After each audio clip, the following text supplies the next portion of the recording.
Hi hello everyone. வணக்கம், welcome to Tamil பங்கர்த்தகம்.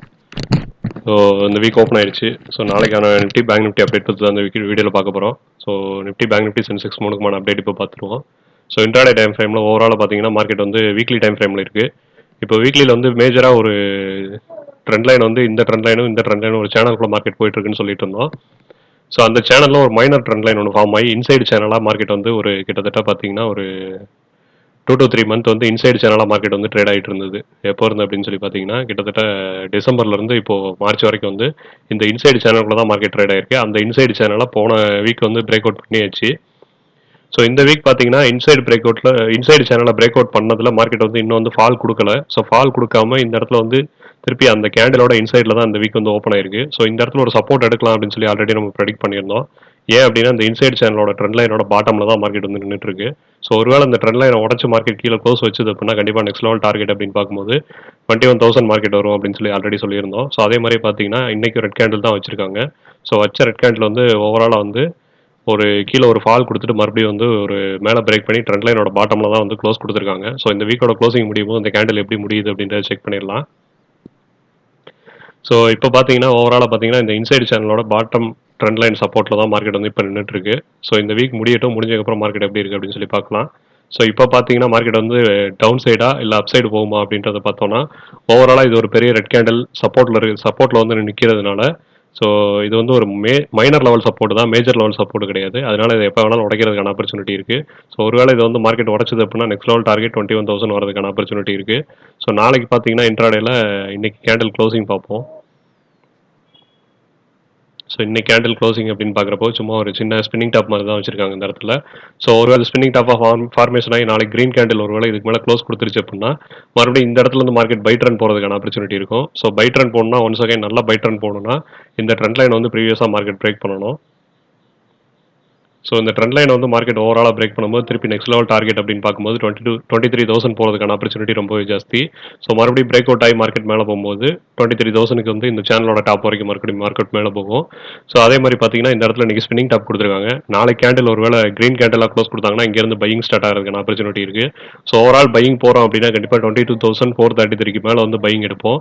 So அப்போ தான் வந்து மார்க்கெட் பிரேக் ஆகும் இந்த லெவலில். ஸோ இந்த 22,433 மேலே க்ளோஸ் கொடுத்துச்சு அப்படின்னா ஃபர்தராக நெக்ஸ்ட் லெவல் டார்கெட் அப்படின்னு பார்க்கும்போது 22,978 வரைக்கும் மார்க்கெட் போகிறதுக்கான ஆப்பர்ச்சுனிட்டி இருக்கு.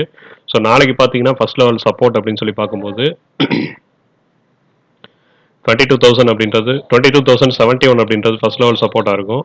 ஸோ 22,016 அப்படின்றது நெக்ஸ்ட் லெவல் சப்போர்ட் அப்படின்றத நோட் பண்ணிக்கோங்க. ஸோ இந்த ரெண்டு லெவலில் வந்து மார்க்கெட் சப்போர்ட் எடுக்கிறதுக்கான ஆப்பர்ச்சுனிட்டி இருக்கு.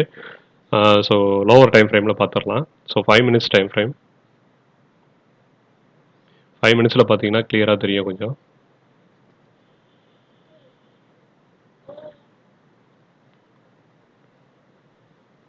ஸோ இப்போ நான் 5 minutes டைம் ஃப்ரேம் வச்சிருக்கேன் நிஃப்டியில்.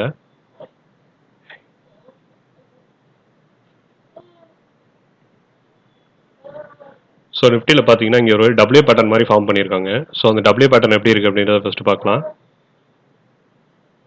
ஸோ இன்றைக்கி பார்த்தீங்கன்னா இங்கேருந்து ட்ரேட் ஆகிட்டு மார்க்கெட் இந்த மாதிரி ஒரு டபிள்யூ பேட்டர்ன் ஃபார்ம் பண்ணி இந்த நெக்லைனை உடச்ச உடனே மார்க்கெட்டில் வந்து ஒரு நல்ல ட்ரெண்டிங் ஸ்டார்ட் ஆயிருக்கு. ஸோ ட்ரெண்டிங் ஸ்டார்ட் ஆகி இந்த இடத்துல வந்து மார்க்கெட் ஓவராலாக கரெக்ஷன் எடுத்திருக்கு. ஸோ நாளைக்கு பார்த்தீங்கன்னா இந்த இடத்துல வந்து ஒரு சின்ன ஹெட் அண்ட் ஷோல்டர் பேட்டர்ன் வர கொடுத்துருக்காங்க.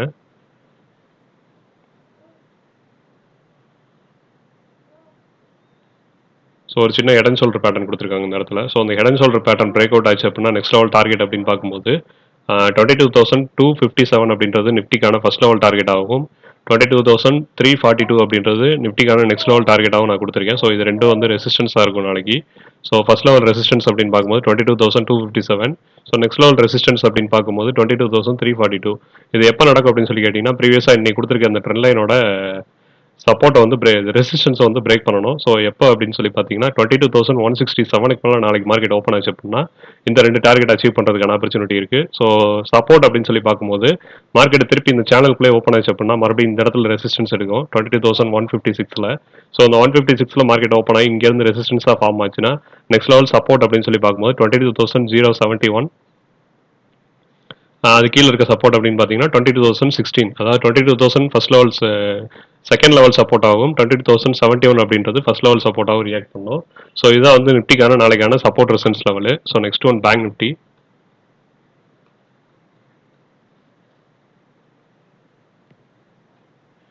ஸோ பேங்க் நிஃப்டியும் பார்த்தீங்கன்னா ஒரு சேனலுக்குள்ள தான் ட்ரேட் ஆகிட்டு இருக்கு. ஸோ சேனலோட ஃபர்ஸ்ட் லெவல் சப்போர்ட் அப்படின்னு சொல்லி பார்க்கும்போது சேனலுக்குள்ள மறுபடியும் மார்க்கெட் ஓப்பன் ஆகி ட்ரேட் ஆச்சு அப்படின்னா 48,019ன்றது ஃபர்ஸ்ட் லெவல் சப்போர்ட் ஆகும். ஸோ 47,889ன்றது நெக்ஸ்ட் லெவல் சப்போர்ட்டாகவும் ரியாக்ட் பண்ணுறதுக்கான ஆப்பர்ச்சுனிட்டி இருக்கு.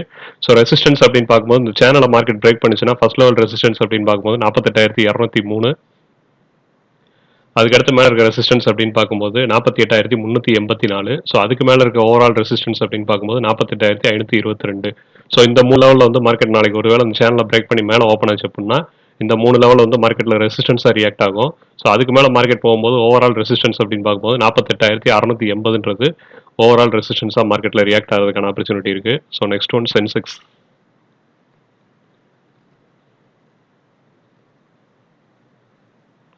ஸோ சென்செக்ஸில் பார்க்கும்போது அதுவும் கிட்டத்தட்ட ஒரு சேனலுக்குள்ள தான் ட்ரேட் ஆகிட்டு இருக்கு. ஸோ ஃபர்ஸ்ட் லெவல் சப்போர்ட் அப்படின்னு சொல்லி பார்க்கும்போது 72,968ன்றது ஃபர்ஸ்ட் லெவல் சப்போர்ட் ஆகும். ஸோ நெக்ஸ்ட் லெவல் சப்போர்ட் அப்படின்னு பார்க்கும்போது 72,804ன்றது அதுக்கு அடுத்த லெவல் சப்போர்ட்டாக இருக்கும். ரெசிஸ்டன்ஸ் அப்படின்னு பார்க்கும்போது எக்ஸாக்டாக மார்க்கெட் ஆல்ரெடி ஒரு ரெசிஸ்டன்ஸ் எல்லாம் இன்னைக்கு சின்னதாக க்ளோஸ் வச்சிருக்காங்க. ஸோ அந்த ரெசிஸ்டன்ஸோட லெவல் ரொம்ப பக்கத்தில் இருக்கிறதுனால அது ரியாக்ட் பண்ணுமா இல்லைன்றது தெரியல. ஒருவேளை நாளைக்கு மார்க்கெட் கேப் அப் ஓப்பன் ஆச்சுன்னா இந்த ரெசிஸ்டன்ஸை தாண்டி ஓப்பன் ஆகும்போது ஃபர்ஸ்ட் லெவல் ரெசிஸ்டன்ஸ் அப்படின்னு பார்க்கும்போது 73,383 அப்படின்றது ஃபர்ஸ்ட் லெவல் ரெசிஸ்டன்ஸ் ஆகும். செகண்ட் லெவல் ரெசிஸ்டன்ஸ் 73,629ன்றது அதுக்கு அடுத்த லெவல் ரெசிஸ்டன்ஸாக ரியாக்ட் ஆகும்.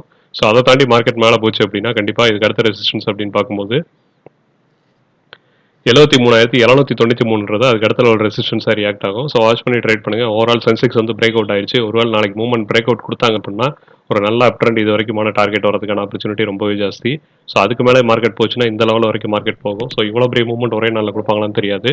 வாட்ச் பண்ணி ட்ரேட் பண்ணுங்க. அதுக்கு முன்னாடி ஒவ்வொரு ரெசிஸ்டன்ஸாக நம்ம கொடுத்துருக்கோம். ஸோ அந்த லெவல் எல்லாத்தையும் நோட் பண்ணி வச்சுக்கோங்க. ஸோ நோட் பண்ணிட்டு அந்த லெவலை மார்க் பண்ணி நாளைக்கு ட்ரேட் பண்ணுங்க. ஒவ்வொரு இதையும் டார்கெட் போக ட்ரைலிங் ஸ்டாப் லாஸ் போட்டு மார்க்கெட்டில் வந்து அடுத்தடுத்த டார்கெட் வந்து நீங்கள் பிடிச்சிக்கலாம். ஸோ ஓவரால் மார்க்கெட் அப் ட்ரெண்டில் வரும்போது 74,269ன்றது கடைசி லெவலாக இருக்கும் இதில். ஸோ வாட்ச் பண்ணி ட்ரேட் பண்ணுங்கள். இதுதான் வந்து நிஃப்டி பேங்க் நிஃப்டி சென்செக்ஸுக்கான நாளைக்கான update. So overall market up ட்ரெண்டில் சேஞ்ச் ஆகிற மாதிரி தெரியுது. ஸோ ஒருவேளை பிரேக் அவுட் ஆச்சு அப்படின்னா மறுபடியும் வந்து மார்க்கெட் வந்து 74,269க்கு போகிறதுக்கான ஆப்பர்ச்சுனிட்டி ரொம்பவே ஹை. ஸோ இதான் வந்து நாளைக்கான நிஃப்டி பேங்க் நிஃப்டி சென்செக்ஸோட லெவல். ஸோ வீடியோ பிடிச்சிருந்தது அப்படின்னா லைக் பண்ணுங்கள், ஷேர் பண்ணுங்கள், சப்ஸ்கிரைப் பண்ணுங்கள். கிளாஸ் கற்றுக்கிட்டு ட்ரேட் பண்ணணும்னு நினைக்கிறவங்க டிஸ்கிரிப்ஷனில் என்னோட நம்பர் கொடுக்குறேன். இன்ட்ரெஸ்ட் இருக்கவங்க கால் பண்ணுங்கள். தேங்க்யூ.